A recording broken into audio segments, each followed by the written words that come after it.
Soda ஊத்திட்ட போதுமான்னு பாருங்க. சோடாவா ஊத்துன? நான் என்னைக்கு சோடா ஊத்துனேன்? ஏங்க நீங்க தினம் சோடா ஊத்தி தானே குடிப்பீங்க? அடி கிறுக்கச்சி, அது லோக்கல் சரக்கு, இது ஃபாரின் சரக்கு. ஃபாரின் சரக்குல சோடா ஊத்துனோம்னா கிக்கு இறங்கிடும். நீங்க ஒவ்வொரு நாளைக்கு ஒவ்வொரு சரக்கு குடிக்கிறீங்க, இது என்ன சரக்குன்னு எனக்கு அப்படிங்க தெரியும்? புருஷன் ஒவ்வொரு நிமிஷமும் என்ன பண்றான்னு தெரிஞ்சுக்கணும். அவதான் பொண்டாட்டி. பத்தாய் அறிவு சரி. ஏன்டி இப்படி எல்லாம் என் உயிர் எடுக்கிறடி?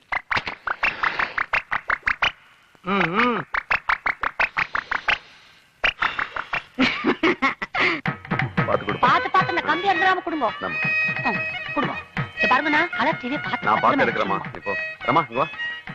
எப்படி ஏண்டி பக்கத்து வீட்டுக்கு யாரோ புதுசா குடி வர மாதிரி தெரியுது. காலையில இருந்து சாமா செட் எல்லாம் வந்து இறங்குறத பாத்துக்கிட்டு தான் இருக்கிறேன். முழு பார்த்து எப்படி போட்டு உள்ள உள்ள. ஹலோ